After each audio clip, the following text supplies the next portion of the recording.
Hi, and welcome to another week in the Patriot Quilt Along. This week we're going to learn how to sew our quilt together.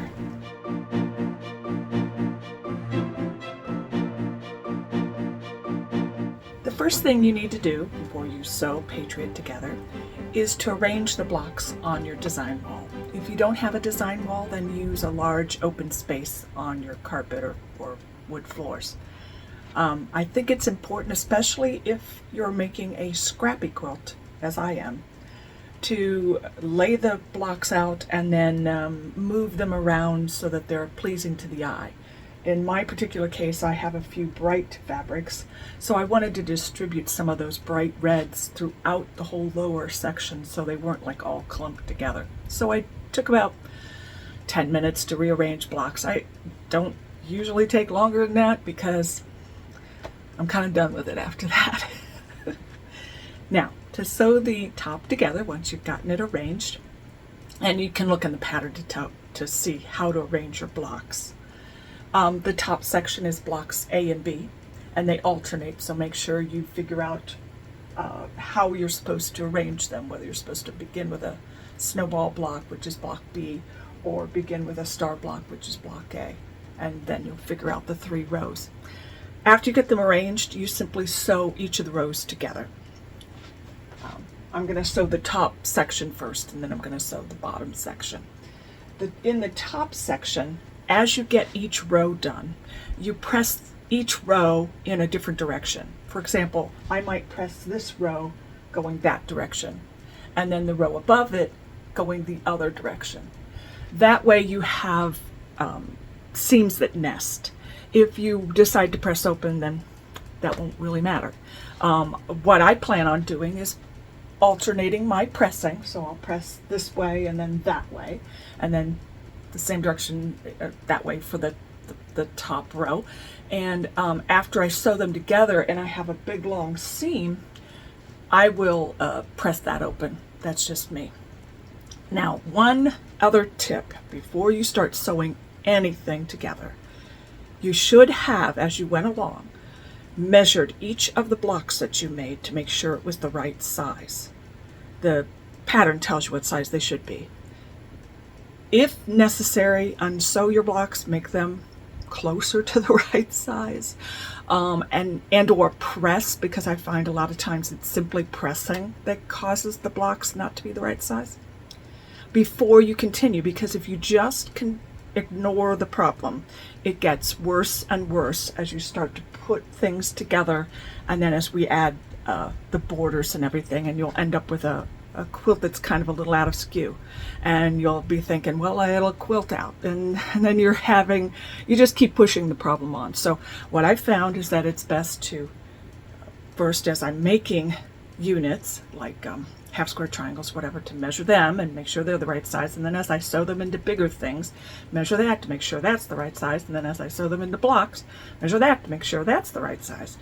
I measure as I go along because that helps me make minor corrections to make sure that when we get to this stage, everything will fit together nicely. So let me go to the sewing machine. I'm going to sew my 3 rows together here and come back, and we'll talk about how to make the top part. I'm at the sewing machine, and what I typically do when I'm working with the design wall is I take my blocks off in pairs, and then I go ahead and pin each of those pairs, and now I'm ready to go. So I have 3 pairs of 6 blocks for 1 row, and I'm going to go ahead and sew those. I sew off on a fabric strip that's called a leader. That helps my tension get correct before I actually sew the seam.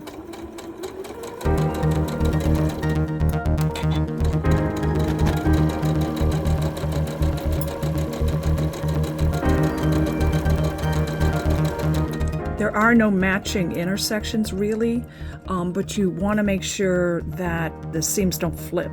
So pin where necessary to make sure that doesn't happen.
these are the blocks for one single row in order. So I'm just going to go ahead and sew them together rather than sew all my blocks, because I find that when I do that, I get them out of order.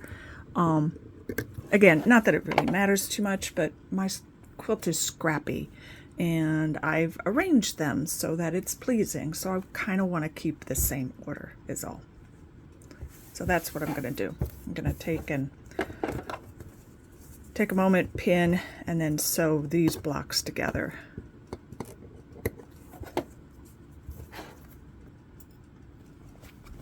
I'll sew these two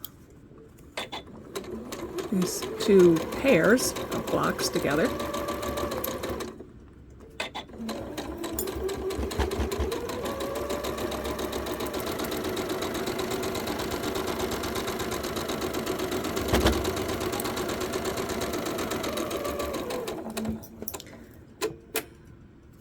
Now I only have one more pair to add to this.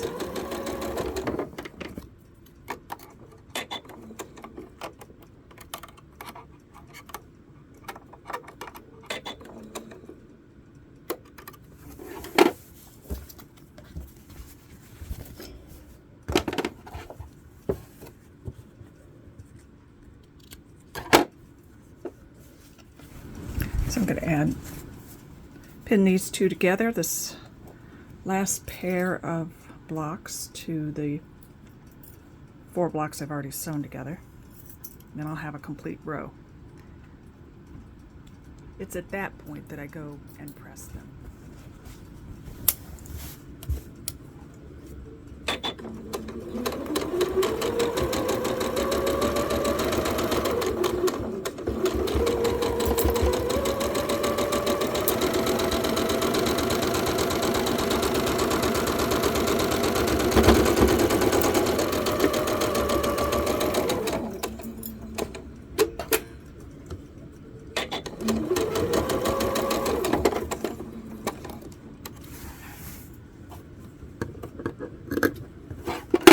Okay, I've got all 6 blocks together, and now I'm going to press them. I'm at the pressing station, and I've decided to press all my seams this way for this row. So I just nudge with my iron, the tip of my iron, that seam. You can also finger press, and then once you've gotten it moved over, rest your iron on there to really press that seam.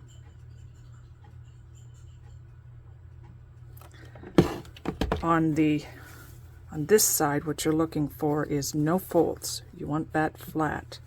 So make sure you're checking each seam to ensure that you're not pressing a fold in there. So I'll continue down the rows, pressing each block that direction. Then I'm going to repeat, rinse and repeat. I'll sew my blocks together, all 6 into a single row, then bring it over here to press, checking to make sure everything's right as I go along and addressing any issues. And also removing little stray threads here and there. So that's it. Back from the sewing machine, and I've sewn my 3 rows for the top. I've moved them down on my design wall so that you're able to see them better in the video. Again, each row was pressed in a particular direction. This one was pressed that way, this one was pressed in the opposite direction, and then this one was pressed that way. That way when I start to sew these rows together, the seams will nest. So that's what I'm going to do now. I have pinned everywhere, and there's nothing really to match except you've got seams here. At the point where your snowball comes, that point should roughly match where the seam is on the star block, but it may vary a bit depending on how well you did on your snowball blocks. So I wouldn't worry so much about that. And all I'm going to do is go ahead and sew this seam. I will backstitch beginning and end. Even though we are adding borders, I find that that just helps to stabilize the quilt. So let me sew this, and then I'll meet you at the ironing board where I'll show you how I press these seams. So I've sewn the 2 rows together, and all I'm going to do here is press them open. If you choose not to press open, then my recommendation is to press all of your seams down towards the bottom of the quilt. That way they're all in the same direction.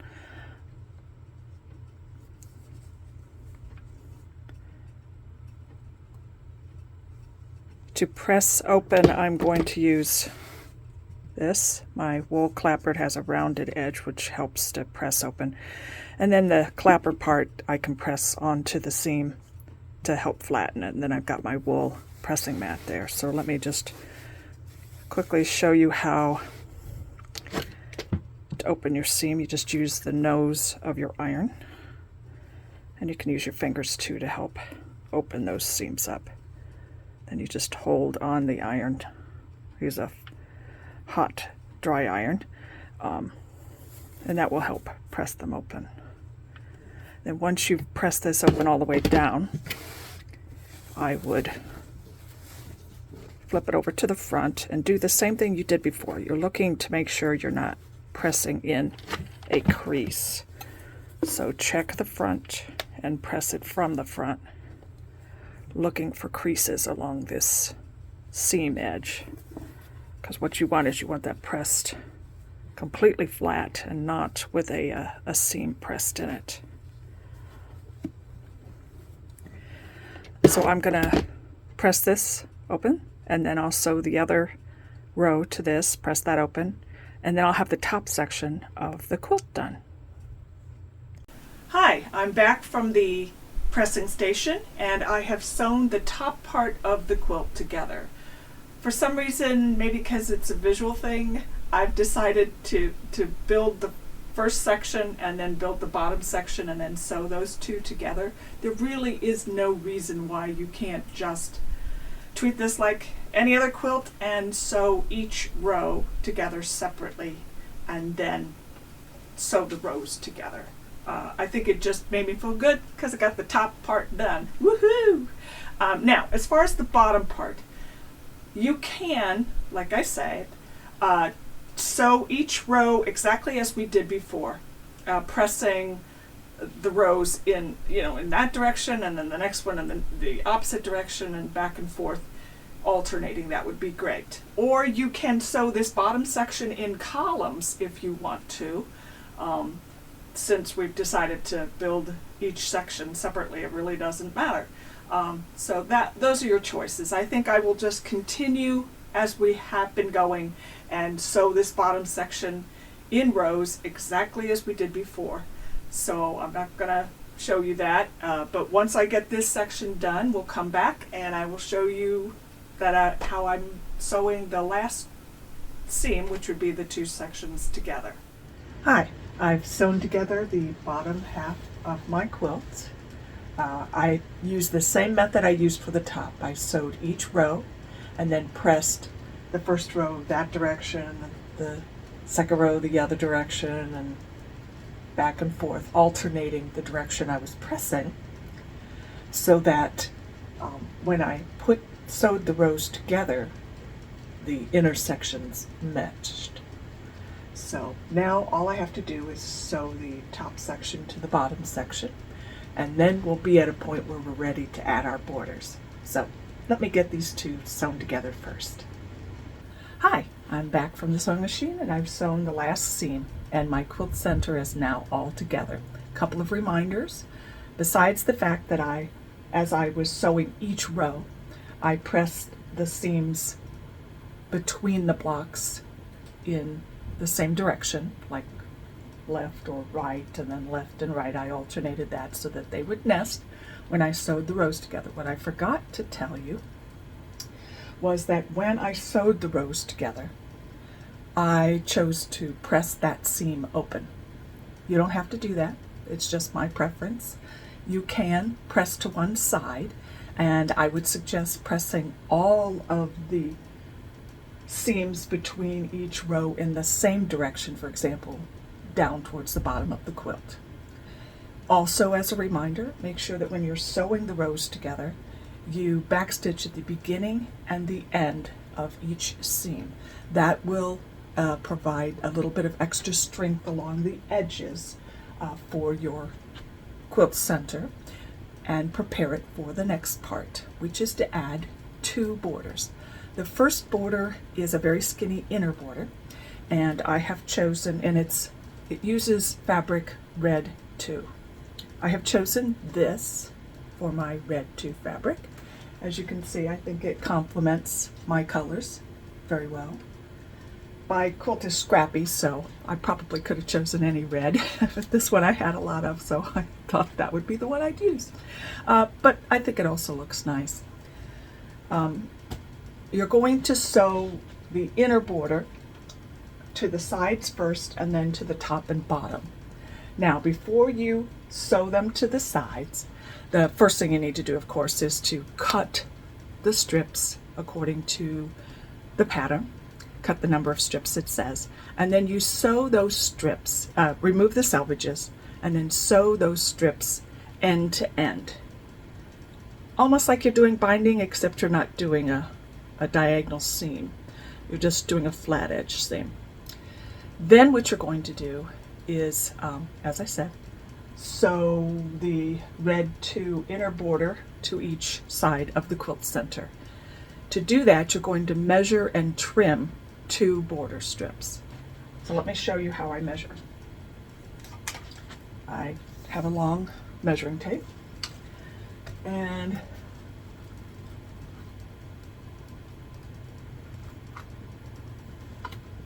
measure it down the center of your quilt, and then take a note of that measurement, and then measure 2 other places and take a note of that measurement. You may notice that there's going to be a slight variance, and that's because your 1/4 inch isn't absolutely perfect throughout the entire quilt. If it is, congratulations, because wow, I'm impressed. But typically there is a little bit of a variance. That variance should be under a 1/4 of an inch at most. It should be usually under an 1/8 of an inch. If it's bigger than a 1/4 of an inch, I would personally take a look at what's happening inside your quilt and unsew and resew to get it to be a little bit more square. Anyway, so take 3 measurements, 1 down the center, and you can just run it right along the seam line so it's a nice straight measurement, and then perhaps over here and over there, and get those 3 measurements, add them together, divide by 3 to get an average. That's what you're going to cut your border seams at. So get that average, and then measure your big long border strip and cut 2 of them to be that exact measurement. And then you're going to sew them to the sides of the quilt, and then press. So that's what I'm going to do now. Let me complete my measurements, and then I'm going to cut my border strips, and I'll meet you at the sewing machine. So I've taken my average, I've sewn together my strips, and I've cut them. Let me show you how I sewed them. Just end to end like that, pressing the seams open. That's what I chose to do. I did back stitch the beginning and end of each seam because I wanted this to be a strong join. So using the average of the measurements I took, I cut 2 strips, and I've laid it there, right sides together, and I pinned in the center, and then at the end, and then in the center of that section, and working in to ease in the strip if necessary, because the average may not be the actual length of your side, but it will be close. So that's what you're trying to do here, is get your quilt to be square and also not have wavy borders. So now I'm going to go ahead and sew. I like to sew with the border strip down and this on top so I can watch these seams, and also it will help ease in any difference there in the border strip if it's on the bottom. So let me do that. I will press towards the border strip, and then we will talk about adding the top and bottom borders. Hi, I'm back from sewing on my side borders, and when you sew them on, you can press towards the border or press open, whichever you prefer. Now it's time to add the top and bottom borders, and we're going to do the same thing. We're going to measure across the quilt at the top, in the middle, and then at the bottom to get an average. And that average we're going to use to cut our top and bottom borders. And then we're going to sew them on and press towards the border or open. The reason we're doing this, the reason we're measuring and not just simply taking our borders and sewing them on, is because there will be slight variances across your quilt, and this will help compensate for that. Basically, you're going to be easing in the border to the average. That will help your center become more square. If you just sew your borders on, you risk getting a wavy border, one that's kind of skewed. And if you've ever had that or have ever seen that on a quilt, that's why it happens. So to avoid it, you just measure, get an average, and then cut your borders to that measurement, and that will help fix that problem. If you find when you're taking your averages that you were off by more than 1/4 of an inch throughout the quilt, I would look and see why that's so. There's possibly that you didn't sew some of your seams accurately, so you may want to take a moment and fix that before continuing. So let me sew the top and bottom borders on, and then we'll come back and we'll take a look at the last border. Well, I've added my inner borders and I'm ready for the outer borders. By the way, I decided at the last minute to cut my inner borders a little bit wider than the pattern says, because I'm trying to make my quilt just a little bit bigger, and I'm going to be cutting my outer borders just a little bit wider as well. What you can see here are two options. It's why I think a design wall is very helpful. It helps you look at things visually. I think we're all kind of visual learners if we like quilting. It helps you see and imagine what the result will be before you cut. So originally I had thought about using this, which was one of the reasons why I made that inner border a little bit wider, because I wanted to definitely have a distinction, a stopping point for the eye before it got over to this busy pattern here, which I think is very pretty, very patriotic. But I'm going to go with the blue. I think what that does is that makes your eye stay in the center and see the flag part of the design. And I think that's more important than adding another patriotic touch to this quilt. So I'm going to use the flag fabric on the back. But feel free to use your design wall to help you through the process of making any quilt. Make decisions as you go along, and feel free to make your own slight variances as you see fit to make your quilt the best it can be. To add the outer border, I'm going to follow the same route that I followed for the inner border. So I'm going to add the side borders first, and that means I'm going to be measuring down the center of the quilt in 3 places, so center and then the 2 edges, and coming up with an average, and then I will cut my side borders to that average and sew them on. And I will once again press towards the border, or press open if that's what you feel like doing. And then I'm going to come back. I'm going to measure across the quilt in 3 places, come up with an average, and add the top and bottom borders. So since we've gone through that, I'm not going to show you that part. Just go ahead and add your outer borders at this point. Then we will return and we'll talk about some quilting options, because your top will be done. Hi, we're back from the sewing machine, and I've sewn on the outer borders. As I mentioned before, I decided to cut mine a little wider because I wanted this quilt to be a little bigger than the original. and you can do that too if you feel like it. The method I used to sew on these borders, I've already explained, but just quickly to review, I measured, I cut my borders to that average measurement, sewed on the side borders first, then the top and bottom. I pressed towards the borders. You could also press open if that's what you would like to do. So that's it. We have now completed Patriot. I hope you've enjoyed this quilt along, because I have. But we have one more thing left to do, and that is to talk about how you might quilt that. My quilt that I just finished, I'm sending off to the quilter to have it quilted for Quilts of Valor. But this is my original quilt, and this was made with Island Batiks collection Heartland, which was out last year, I think. And when I went to have it quilted, I wanted something patriotic, but an all over kind of thing. So what my quilter and I decided to do was we quilted the top section with one all over pattern, and then the bottom section with a different one. In the top section, the overall pattern is a meander with curls and then stars every once in a while. So curls and then stars all the way across the top from border to border.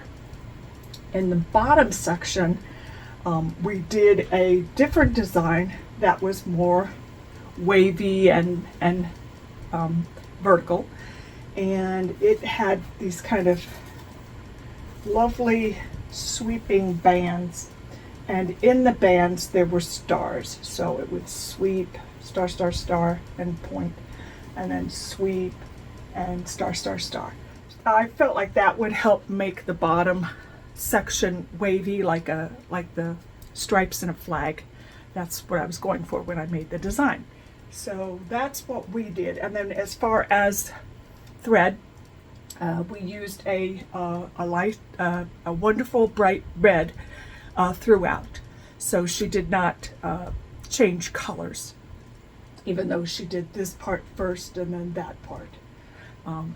And so you can do what you would like. If you're quilting this yourself, a very simple design that you might do would be to follow. I wouldn't suggest stitching in the ditch because it's so easy for your needle to go out of the ditch, but I would use this line here and this line here as your guide, and maybe stitch a foot width away from that. So just maybe a 1/4 inch inside that direction, and then also going this direction here. And that should give it enough quilting. But you could also quilt, a 1/2 inch or something, or a 1/4 inch on the outside of that, and fill in that way. That would do the top. And then for the bottom, something you could do is you could do kind of a slight wavy free motion, or with a walking foot, a gentle wave is easily achievable. So you could do kind of a wave inside the whites and then inside the red. And what I do when I'm doing something like that is I will kind of aim for a point, and then aim for a point, and then aim for a point, and aim for a point. You can mark also, and that makes it easy to do quilting by yourself. If this is being donated to Quilts of Valor, you can donate just the top, and that's fine. They have a team of quilters that will quilt for you. I will link up the actual instructions for donating to Quilts of Valor, and also note that on their website there is a way to search for a representative near you that you can turn your quilts into. If you have difficulties, contact me and I will help you get that sorted out. Now, the last thing then I guess we need to talk about, since we've talked about quilting ideas, is what to do to enter the contest. Well, first, let me remind you what the prizes are. For first prize, not a surprise at all, you have an opportunity to win an entire Fat Quarter collection from Island Batik, from their Red, White, and Blooms collection, which will be coming out in November. So that's when I'm announcing the winner. So you'll be one of the first people to have that fabric in your hands. Also, as part of the first prize is a queen-sized heirloom 80/20 batting from Hobbs Batting. I love 80/20. 80/20 is like my go-to bat. It's 80% cotton and 20% poly, and that combination is just perfect. It needles well. It has a lovely drape. It's one of my favorites. The next prize that's part of the first prize package is a necessities thread pack from Aurifil. That consists of 4 large spools of thread in neutral colors that you would use typically to piece, but you can also use them for quilting. Aurifil thread is 100% long Egyptian cotton staple and very low lint, and I think you'll find it lovely for piecing and quilting. It would categorized as your all-purpose thread. Also part of the prize package is $100 in AQ reward points from AccuQuilt. So if you are an AccuQuilt cutter like me, you can create an account on their website, and then when you purchase things, they give you reward points, and then you can use those reward points to buy other things like dyes and whatever. So they're giving you $100 worth of AQ reward points. Also from Schmetz is a piecing and quilting needle pack. They call it the Piecing and Quilting Bundle needle pack from Schmetz. Love their needles, use them all the time. They're absolutely perfect for piecing or quilting. You will also receive, as part of the first prize package, a $50 coupon for shopping online at Hancock's of Paducah. I have visited there many times. I know the people that work there. It's a lovely shop. It's actually a destination shop, and I think you'll find that their online shop is extensive, and they offer pretty good prices on all of their fabrics just regularly, but here you're going to get $50 to shop with them. And then the final part of the first prize package is 50% off the long arming services of Amy, by Amy, at Uncommon Bobbin. All you will have to pay for is shipping your quilt to her, and then you'll need to pay for the you'll be charged for the quilting and for the batting that you choose, but you'll get 50% off of that, and then shipping back to you is free. That's included. So I hope you'll give Amy a try. Also, even if you don't win the first prize package, I should tell you that every single one of you who have participated in this quilt-along, Amy has extended her services to you at 15% off. So if you want to have your Quilt of Valor quilt or any other quilt finished by Amy, you just contact her to make the arrangements. You ship your quilt to her. You select what quilting pattern you want to use on it, and you select what batting you want to use on it, and she'll give you 15% off of that just for participating in this quilt-along. So take advantage of that. I will provide links to my blog post in this video description. That blog post will have all the details you need.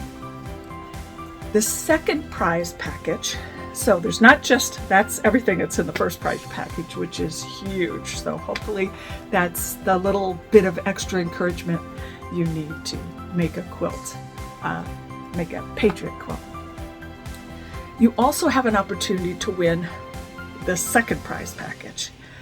That prize package also includes an entire Fat Quarter collection by Island Batik in the Red, White, and Blooms collection.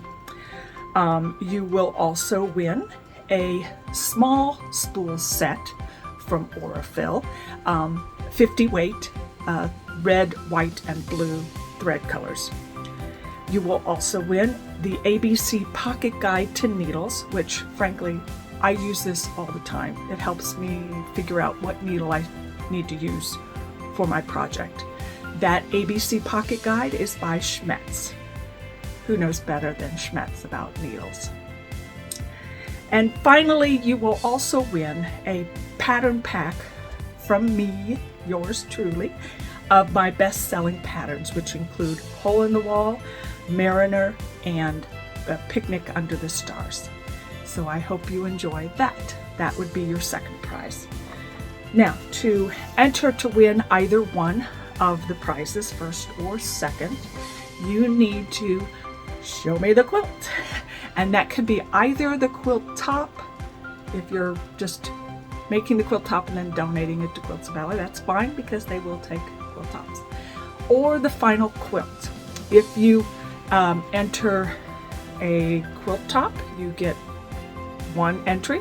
If you enter a quilt, a finished quilt, you get 2 entries to win either the first or second prize. How do you link up? I think I'll save those details for my blog post. There'll be a couple of different ways in which you can enter. Basically, I'm looking for a photo, and the photo can be posted on social media or on my blog in a special link up. So I'll have the instructions on how to do that on my blog. So look at the description of this video, and I will have a link to all the information you need to enter to win prizes. Oh, when do you have to have things done?